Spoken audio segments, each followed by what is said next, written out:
Now we come to the Daily Wolf, the true story of the Three Little Pigs by A. Wolf.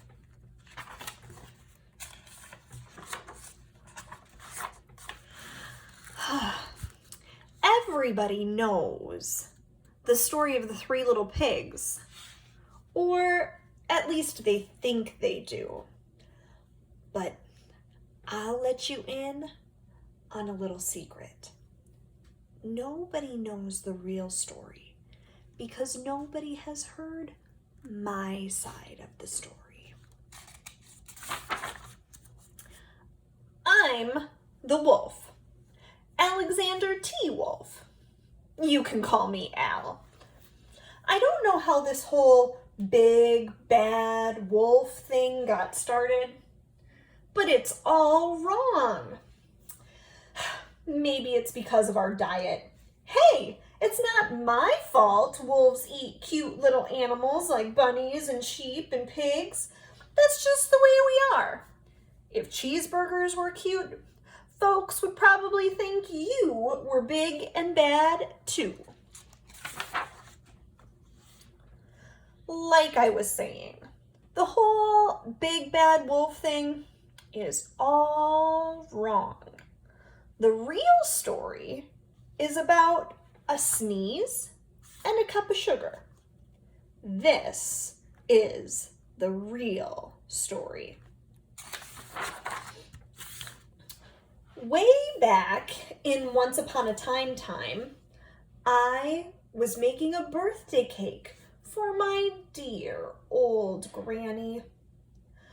I had a terrible sneezing cold, and I ran out of sugar. So I walked down the street to ask my neighbor for a cup of sugar.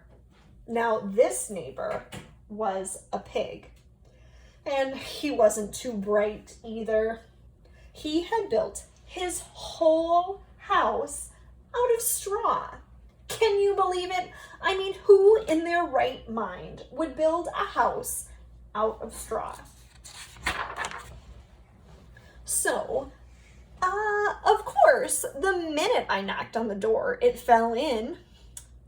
I didn't want to just walk into somebody else's house, so I called, little pig, are you in? No answer. I was just about to go home without my cup of sugar for my dear old granny's birthday cake when my nose started to itch. I felt a sneeze coming on. Well, I huffed and I snuffed and I sneezed, a great sneeze. And you know what? The whole house fell down. And right in the middle of the pile of straw was the first little pig, dead as a doornail. He had been home the whole time. It seemed a shame to leave a perfectly good ham dinner lying right there in the straw, so I ate it up. Think of it as a big cheeseburger, just lying there. I was feeling a little bit better, but I still didn't have a cup of sugar, so I went to the next neighbor's house. This neighbor was the first little pig's brother. He was a little smarter, but not much. He had built his house out of sticks. I rang the bell on the stick house. Ding dong! Nobody answered. I called, Mr. Pig, are you in? He yelled back, go away, Wolf! You can't come in! I'm shaving the hairs on my chinny chin chin! I had just grabbed the doorknob when I felt another sneeze coming on. I huffed and I snuffed and I tried to cover my mouth, but sneezed. A great sneeze. And you're not gonna believe it, but this guy's house fell down, just like his brother's. When the dust cleared, there was the second pig, dead as a doornail. Wolf's honor.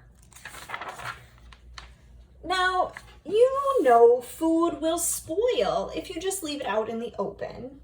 So I did the only thing there was to do.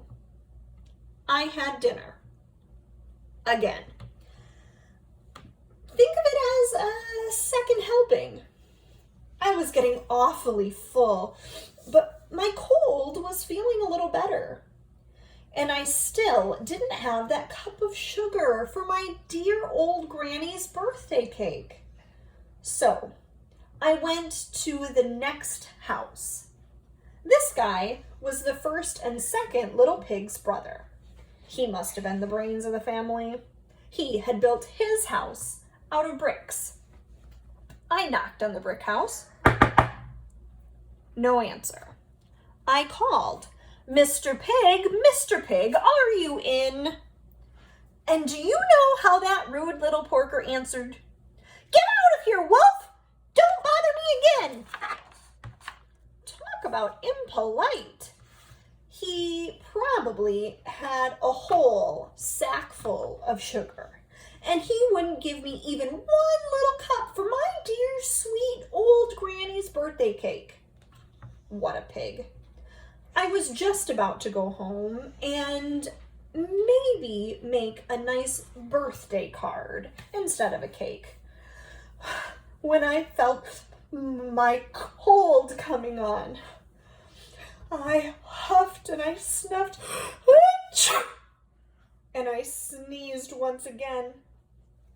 Then the third little pig yelled, and your old granny can sit on a pin.